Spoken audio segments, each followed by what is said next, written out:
अस्सलामुअलैकुम।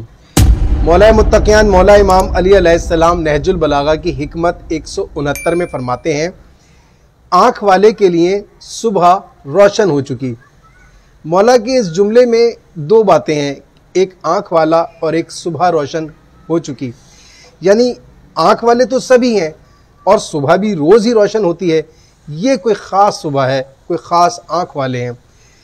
इसमें मौला मुत्तकियान फरमाते हैं कि आँख वाले से मुराद बसीरत रखने वाला, सोचने, गौर फिक्र करने और समझने वाला, जो हक और बातिल को पहचानता हो, हक को अलग कर सके, बातिल को अलग कर सके, इन दोनों की पहचान रखता हो।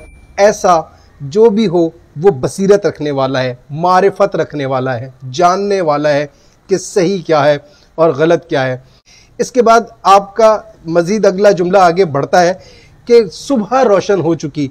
ये सुबह जो रोशन हो जाना है ये बिल्कुल वही है कि दीन मुकम्मल हो चुका, दीन पहुंचा दिया गया, हिदायत दी जा चुकी।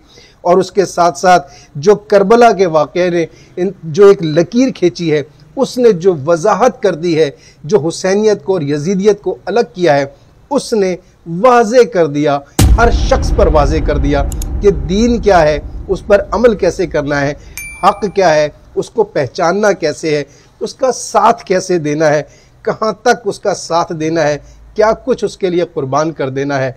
और उसके बाद हक के अलावा जो जो उसकी मुखालिफत करता है, जो उसके सामने ताकतवर बनकर दिखाई देता है, उसकी मुखालिफत कैसे करनी है, उससे मुकाबला कैसे करना है।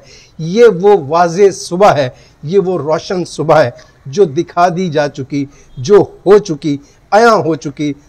हर उस शख्स के लिए कि जो बसीरत रखता है वो इसके अंदर वाज़े सबक और दर्स महसूस कर सकता है और उस पर उसे अमल भी करना चाहिए। शुक्रिया।